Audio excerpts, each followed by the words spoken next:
Hello and welcome to a special Blah-de-Blah episode where today we will be discussing depression in sport. I'm Tom Feeney. I'm Dale Harris. I'm Jack Elliott. Tom, you've got a very sad story from this past week that you'd like to share with us? Yeah, the sad story this week was the death of Lewis Pinto, a young boxer who I knew, and I'd been in contact with Lewis. I only knew him for 3 weeks actually. It all started when he sent me an email 3 weeks ago saying that he'd read my website and that he'd love to be interviewed by me, which came as a pleasant surprise. And I contacted Lewis. I communicated via email, and we traded contact details. And he was such a warm individual, and it was such a sad. I read some stuff on Twitter about him and about this rumour that was going around that he had sadly passed away, and I got an email from his sponsor, Tim, to confirm that he on Sunday, the 3rd of June, had hanged himself, which it's an awful way to go. And Lewis was a bricklayer, and he was a hard worker, and he was such a nice guy outside the ring, and he had so much potential inside the ring. And I do question what if he had stayed on this planet. I think he would have one day been a British champion. Well, obviously that's a question that will be posed for years to come, as with many not just sports stars but in other walks of life. It's always very sad when someone feels that bad that they feel the need to take their own lives. Obviously we don't know the circumstances behind it, so I don't really want to speculate. But it's just a shame that he felt that he couldn't go for help or whatever the case. Well, it's just one thing. I read his last tweet, which was night peeps, love you all, and 3 X's. And I think it summed him up. He was such a caring individual, such a nice guy, and he'll be sadly missed, especially on the boxing circuit. David Hay sending a message about. Well, it's so sad that he was obviously just starting out his professional boxing career. You feel that everything was going for him, really. So it's very sad and shocking as well that it's all ended this way. Well, Lewis had fought in the Queensberry League circuit prior to turning professional. He only turned professional in April of this year, and he was a massive Mike Tyson fan. He talked about how he would watch he had every fight on DVD, and how he wanted to emulate the success Tyson had. And I thought he was a really just a really nice guy. And when I heard the news, I was in shock. And rest in peace, Lewis. Yeah. Now another story, which involves depression in sport. And Dale, which story are you going to look at today? Well, I thought I'd read out. It's an old story, but it's still got a poignant story. It's about the footballer Justin Fashanu. A few years ago now, took his own life after he came out as gay, which is obviously not we've covered before. It's not a usual thing to do, and he faced criticism from fans, from players, managers, and even his own brother criticised him. And obviously he felt too lonely. Like I say, we can't speculate as to why. And he was found dead only a few years after he came out. He is still the only footballer who has come out as gay. At such a high level. Yeah, exactly. Well, I believe there's one Swedish Premier League footballer who's come out as gay.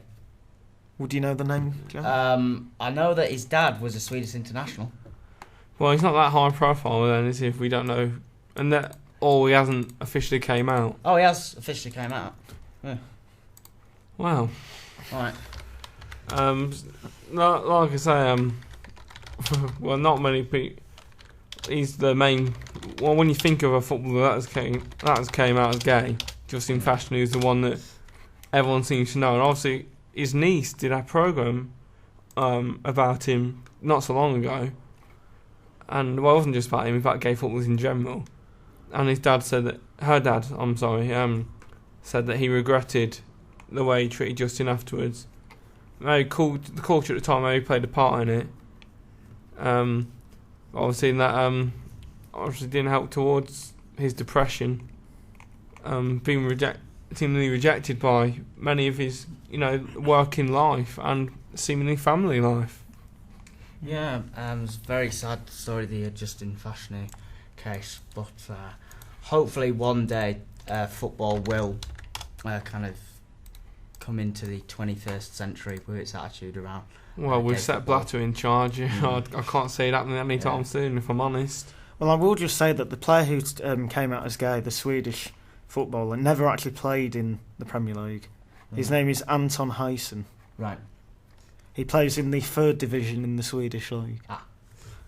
So not that high profile. No.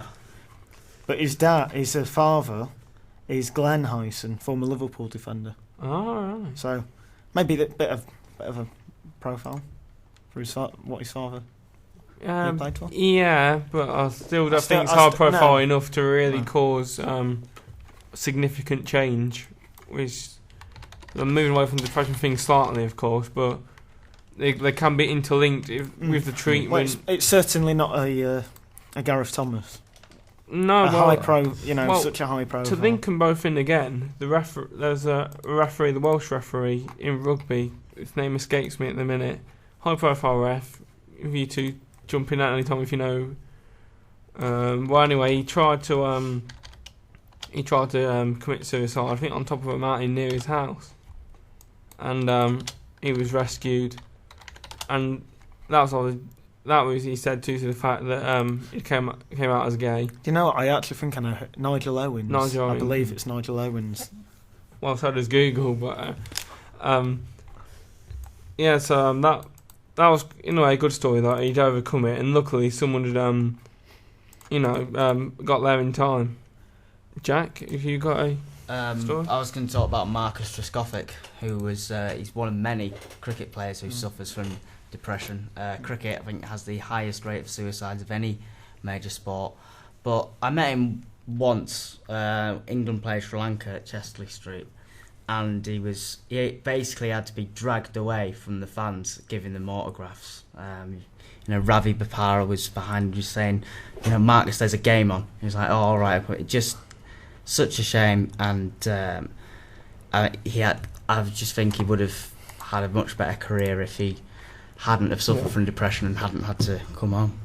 Well, yeah, he would have definitely played for England longer, that's for sure, because he's still a top-class player. Oh, yeah. But I think the trouble is with cricket, especially if you're an England player, they're basically playing all year round, and a lot of the time they're touring. Yeah.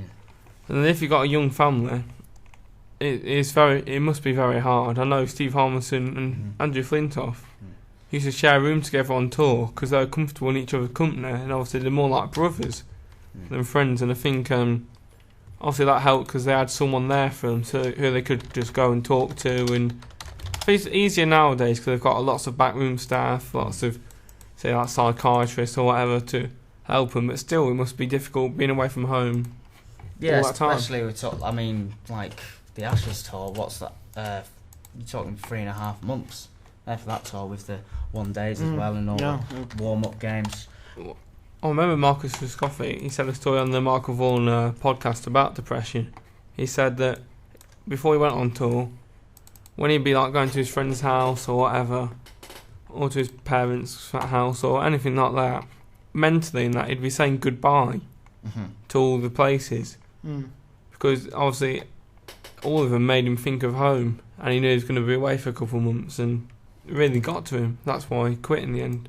Yeah. Well, on the Andrew Flintoff did a programme last year, I believe, and he was talking to Steve Harmison, and Steve Harmison just said there'd be some games where even if we won, even if I'd got 6-7 wickets, I'd just feel completely empty. It wouldn't matter what the score was. Just didn't feel anything, which is really, really sad, I think. Well, you are joining us on Blah de Blah. We are talking about depression in sport. A number of sports we've covered already. And one question that people have always asked is, these athletes, and footballers, cricketers, golf,